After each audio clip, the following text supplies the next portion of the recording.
Hi friends, Shilpa veg recipes ಚಾನಲ್ಗೆ ಸ್ವಾಗತ. ಇವತ್ತು ನಾನು ಗೋಧಿ ಹಿಟ್ಟಿನಿಂದ ಹಕ್ಕಾ ನೂಡಲ್ಸ್ನ ಮನೆಯಲ್ಲೇ ಹೇಗೆ ಮಾಡೋದು ಅಂತ ಹೇಳಿ ತೋರಿಸ್ತಾ ಇದ್ದೀನಿ. ಇದಕ್ಕೆ 2 ಕಪ್ನಷ್ಟು ಗೋಧಿ ಹಿಟ್ಟು, ಸ್ವಲ್ಪ ಉಪ್ಪು, 1-2 ಸ್ಪೂನ್ನಷ್ಟು ಎಣ್ಣೆ ಹಾಕಿ ಫಸ್ಟು ಮಿಕ್ಸ್ ಮಾಡ್ಕೊಳ್ತಾ ಇದ್ದೀನಿ. ನಂತರ ನೀರು ಹಾಕ್ಕೊಂಡು ನಾನು ಇದನ್ನು ಕಲಿಸ್ಕೊಳ್ತಾ ಇದ್ದೀನಿ. ನಾವು ಆದಷ್ಟು ಸಾಫ್ಟಾಗಿ ಹಿಟ್ಟನ್ನು ಕಲಿಸ್ಕೊಳ್ಬೇಕು. ಯಾಕಂದರೆ ನೂಡಲ್ಸ್ ಮಾಡೋದಕ್ಕೆ ನಾವು ಚಪಾತಿ ಹಿಟ್ಟು ಥರ ಗಟ್ಟಿಯಾಗಿ ಕಲಿಸ್ಕೊಂಡ್ಬಿಟ್ರೆ ಒತ್ತುವಾಗ ತುಂಬ ಕಷ್ಟ ಆಗುತ್ತೆ. ಹಾಗಾಗಿ ಸ್ವಲ್ಪ ಸಾಫ್ಟಾಗಿ ಕಲಿಸ್ಕೊಳ್ಬೇಕು. ಈ ಪರೋಟ ಎಲ್ಲ ಕಲಿಸ್ತೀವಲ್ಲ, ಆ ಅಳತೆಯಲ್ಲಿ ನಾವು ಕಲಿಸ್ಕೊಂಡ್ರೆ, ಅಷ್ಟು ಸಾಫ್ಟಾಗಿ ಕಲಿಸ್ಕೊಂಡ್ರೆ ನಮಗೆ ನೂಡಲ್ಸ್ ಮಾಡೋದಕ್ಕೆ ತುಂಬಾ ಸುಲಭ ಆಗುತ್ತೆ. ಈಗ ಹಿಟ್ಟು ಕಲಸಾಗಿದೆ. ಮತ್ತು ನಂತರ ಕೊನೆಯಲ್ಲಿ ಮತ್ತೆ 1-2 ಸ್ಪೂನ್ನಷ್ಟು ಎಣ್ಣೆನ ಹಾಕಿ ಚೆನ್ನಾಗಿ ನಾದ್ಕೊಂಡು ಒಂದು 10 ನಿಮಿಷ ನೆನೆಯೋದಕ್ಕೆ ಬಿಡಬೇಕಾಗುತ್ತೆ. ನೋಡ್ತಾ ಇರ್ಬೋದು ಎಷ್ಟು ಸಾಫ್ಟಾಗಿ ಹಿಟ್ಟು ಕಲಸಿದೆ ಅಂತ ಹೇಳಿ. ಈ ರೀತಿ ಸಾಫ್ಟಾಗಿ ಕಲಿಸ್ಕೊಳ್ಬೇಕು. ಗಟ್ಟಿಯಾಗಿ ಕಲಿಸ್ಕೊಂಡ್ರೆ ಸ್ವಲ್ಪ ಕಷ್ಟ ಆಗುತ್ತೆ ಮಾಡೋದು. ಹಾಗಾಗಿ ಮುಚ್ಚಿಬಿಟ್ಟು ಒಂದು 10 ನಿಮಿಷ ಬಿಡ್ತಾ ಇದ್ದೀನಿ. ನೆಕ್ಸ್ಟು ಚಕ್ಲಿ ಹೊರಳು ತೊಗೊಂಡಿದ್ದೀನಿ. ನೆಕ್ಸ್ಟ್ ಇದು ನೋಡ್ತಾ ಇರ್ಬೋದು, ಇದು ಸೇವ್ ಮಾಡೋದಕ್ಕಾಗಿರ್ಬೋದು ಅಥವಾ ಶಾವಿಗೆ ಮಾಡೋದಕ್ಕಾಗಿರ್ಬೋದು ಬಳಸೋವಂತಹ ಪ್ಲೇಟ್ಸ್ನ ತೊಗೊಂಡು ಈಗ ಇದನ್ನು ಇಟ್ಕೊಳ್ತಾ ಇದ್ದೀನಿ.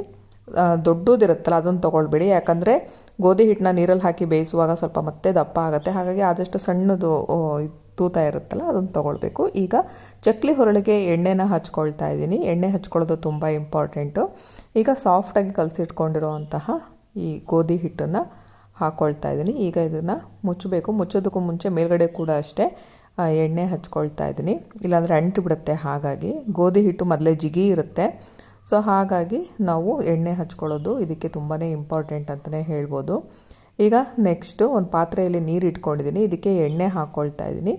ನೀರು ಇನ್ನೇನು ಕುದಿ ಬರುವಾಗ ನಾವೀಗ ನೂಡಲ್ಸ್ನ ಒತ್ಕೊಳ್ಬೇಕಾಗತ್ತೆ.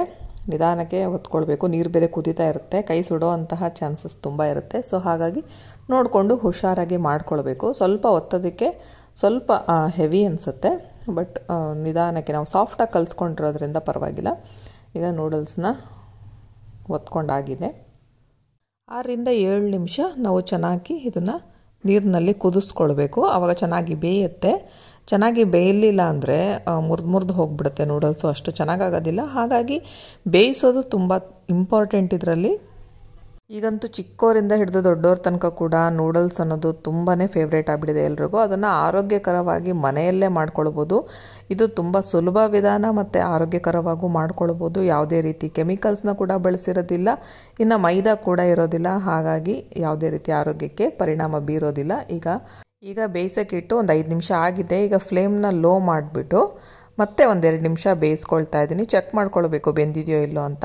ಬೆಂದಿಲ್ಲ ಅಂದರೂ ಕೂಡ ಅಷ್ಟೇ ಮುದ್ದೆ ಆಗಿಬಿಡುತ್ತೆ, ಅಷ್ಟು ಸರಿಯಾಗೋದಿಲ್ಲ. ಹಾಗಾಗಿ ಬೇಯಿಸ್ಕೊಳೋದು ತುಂಬಾ ಇಂಪಾರ್ಟೆಂಟು. ನೋಡ್ತಾ ಇರ್ಬೋದು, ಸ್ವಲ್ಪ ಕಲರ್ ಕೂಡ ಚೇಂಜ್ ಆಗಿದೆ. ಈಗ ಸ್ಟವ್ ಆಫ್ ಮಾಡ್ಕೊಳ್ತಾ ಇದ್ದೀನಿ. ಈಗ ಇದನ್ನು ನೀರೆಲ್ಲ ಬಸ್ದು ಇಟ್ಕೊಳ್ಬೇಕು. ನೀರು ಬಸ್ದಾದ್ಮೇಲೆ ನೆಕ್ಸ್ಟು ಬೇರೆ ಪಾತ್ರೆ ಮೇಲೆ ಇದನ್ನು ಇಟ್ಕೊಂಡು ಸ್ವಲ್ಪ ನೀರು ಹಾಕ್ತಾಯಿದ್ದೀನಿ, ತಣ್ಣನೆ ನೀರನ್ನು. ಸ್ವಲ್ಪ ಉದ್ರಾಗಿ ಆಗುತ್ತೆ, ಮತ್ತು ಅಂಟ್ಕೊಳೋದಿಲ್ಲ, ಮತ್ತು ಓವರ್ ಕುಕ್ ಆಗೋದಿಲ್ಲ ಅಂತ ಹೇಳಿ ಕಂಪ್ಲೀಟಾಗಿ ನೀರಿಳಿದು ತಣ್ಣಗಾಗೋಕ್ಕೆ ಬಿಡಬೇಕಾಗತ್ತೆ. ಈಗ ನಾನು ಇದನ್ನು ಹಾಗೆ ಇಡ್ತಾ ಇದ್ದೀನಿ. ನೆಕ್ಸ್ಟ್ ಈಗ ಪ್ಯಾನಿಗೆ ಎಣ್ಣೆ ಹಾಕ್ಕೊಳ್ತಾ ಇದ್ದೀನಿ. ನೆಕ್ಸ್ಟ್ ಈಗ ಬೆಳ್ಳುಳ್ಳಿನ ಜಜ್ಜಿಬಿಟ್ಟು ಹಾಕಿದ್ದೀನಿ, ಸಣ್ಣದಾಗಿ ಕಟ್ ಮಾಡಿ. ನೆಕ್ಸ್ಟು ಹಸಿಮೆಣಸಿನ್ಕಾಯಿ ಹಾಕಿದ್ದೀನಿ, ಶುಂಠಿ ಬೆಳ್ಳುಳ್ಳಿ ಪೇಸ್ಟ್ ಹಾಕ್ಕೊಳ್ತಾ ಇದ್ದೀನಿ, ಈರುಳ್ಳಿನ ಉದ್ದುದ್ದವಾಗಿ ಹೆಚ್ಚಿ ಹಾಕ್ಕೊಳ್ತಾ ಇದ್ದೀನಿ, ಕ್ಯಾರೆಟ್ ಕೂಡ ಅಷ್ಟೇ ಉದ್ದುದ್ದವಾಗಿ ಹೆಚ್ಚಿದ್ದೀನಿ, ಮತ್ತು ಬೀನ್ಸ್ನ ಹಾಕ್ಕೊಳ್ತಾ ಇದ್ದೀನಿ, ಮತ್ತು ಎಲೆಕೋಸನ್ನ ಕೂಡ ಹಾಕ್ಕೊಳ್ತಾ ಇದ್ದೀನಿ. ಇದಿಷ್ಟನ್ನು ಹಾಕಿದ್ಮೇಲೆ ಫ್ರೈ ಮಾಡ್ಕೊಳ್ಬೇಕು. ಇದಕ್ಕೆ ಮೇನಾಗಿ ಕ್ಯಾಪ್ಸಿಕಮ್, ಈರುಳ್ಳಿ ಮತ್ತು ಎಲೆಕೋಸು ತುಂಬಾ ಇಂಪಾರ್ಟೆಂಟು. ಬೀನ್ಸ್ ಎಲ್ಲ ಹಾಕಲೇಬೇಕಂತಿಲ್ಲ, ಇದ್ದರೆ ಹಾಕ್ಕೊಳ್ಬೋದು, ಇಲ್ಲಾಂದರೆ ಸ್ಕಿಪ್ ಕೂಡ ಮಾಡ್ಕೊಳ್ಬೋದು. ಎಣ್ಣೆಯಲ್ಲೇ ಇದಿಷ್ಟು ಫ್ರೈ ಆಗಬೇಕು. ಸ್ವಲ್ಪ ಫ್ರೈ ಆದಮೇಲೆ ನಂತರ ನಾನು ಕ್ಯಾಪ್ಸಿಕಮ್ನ ಹಾಕ್ಕೊಳ್ತಾ ಇದ್ದೀನಿ. ಕ್ಯಾಪ್ಸಿಕಮ್ ಹಾಕೋದಷ್ಟು ಟೇಸ್ಟ್ ಚೆನ್ನಾಗಿರುತ್ತೆ. ಕ್ಯಾಪ್ಸಿಕಮ್ ಸ್ವಲ್ಪ ಬೇಕಂದರೆ ಜಾಸ್ತಿನೇ ಹಾಕ್ಕೊಳ್ಳಿ. ನೆಕ್ಸ್ಟ್ ಈಗ ಉಪ್ಪನ್ನು ಹಾಕಿ ತರಕಾರಿನ ಇದರೊಳಗಡೆ ಫ್ರೈ ಮಾಡ್ಕೊಳ್ತಾ ಇದ್ದೀನಿ. ಸಾಸ್ಗಳನ್ನು ಅಷ್ಟೇ ನೀವು ಮನೆಯಲ್ಲೇ ಮಾಡ್ಕೊಳ್ಬೋದು. ಟೊಮೊಟೊನ ಬೇಯಿಸಿ ಅದನ್ನು ರುಬ್ಕೊಂಡು ಟೊಮೊಟೊ ಸಾಸ್ ಬದಲಿಗೆ ಅದನ್ನೇ ಕೂಡ ಬಳಸ್ಬೋದು. ತರಕಾರಿ ಎಲ್ಲ ಎಣ್ಣೆಯಲ್ಲಿ ಚೆನ್ನಾಗಿ ಫ್ರೈ ಆದಮೇಲೆ ಒಂದೊಂದೇ ಮಸಾಲೆ ಐಟಮ್ಸ್ ಹಾಕ್ಕೊಳ್ಬೇಕಾಗತ್ತೆ. ನಾನಿಲ್ಲಿ ಫಸ್ಟು ಕಾಳು ಮೆಣಸಿನ ಪುಡಿ ಹಾಕ್ಕೊಳ್ತಾ ಇದ್ದೀನಿ ಒಂದು ಸ್ವಲ್ಪ. ನೆಕ್ಸ್ಟು ಖಾರದ ಪುಡಿ ಹಾಕ್ಕೊಳ್ತಾ ಇದ್ದೀನಿ. ನೆಕ್ಸ್ಟು 1-2 ಸ್ಪೂನ್ನಷ್ಟು ಸೋಯಾ ಸಾಸ್ ಹಾಕ್ಕೊಂಡ್ರೆ 1-2 ಸ್ಪೂನ್ನಷ್ಟು ಟೊಮೊಟೊ ಕೆಚಪ್ ಹಾಕ್ಕೊಳ್ತಾ ಇದ್ದೀನಿ. ಟೊಮೊಟೊ ಕೆಚಪ್ ಅಥವಾ ಟೊಮೊಟೊ ಸಾಸ್ ಯಾವುದಾದ್ರೂ ಕೂಡ ಬಳಸ್ಕೊಳ್ಬೋದು. ಈಗ ಇದಿಷ್ಟನ್ನು ಹಾಕಿ ಮಿಕ್ಸ್ ಮಾಡ್ಕೊಳ್ಬೇಕು. ತರಕಾರಿ ಎಲ್ಲ ಚೆನ್ನಾಗಿ ಎಣ್ಣೆಯಲ್ಲಿ ಫ್ರೈ ಆದಮೇಲೆ ಇವೆಲ್ಲ ಹಾಕ್ಕೊಳ್ಬೇಕಾಗತ್ತೆ. ಈಗ ಚೆನ್ನಾಗಿ ಮಿಕ್ಸ್ ಮಾಡ್ಕೊಂಡು ಆದಮೇಲೆ ನೆಕ್ಸ್ಟ್ ನಾನು ನೂಡಲ್ಸ್ ಏನು ಬಸ್ದು ಇಟ್ಕೊಂಡಿದ್ದೀನಲ್ಲ ಅದನ್ನು ಒಂದು ತಟ್ಟೆಗೆ ಹಾಕಿ ಬಿಡಿಸ್ಕೊಂಡಿದ್ದೀನಿ. ಈಗ ಇದನ್ನು ಹಾಕ್ಕೊಳ್ತಾ ಇದ್ದೀನಿ.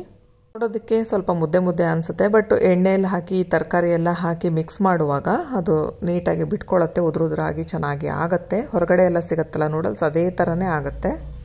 ತಿನ್ನುವಾಗಲೂ ಕೂಡ ಅಷ್ಟೇ ಗೊತ್ತಾಗೋದಿಲ್ಲ ಇದು ಮನೆಯಲ್ಲೇ ಮಾಡಿರೋ ಅಂತಹ ನೂಡಲ್ಸ್ ಅಂತ.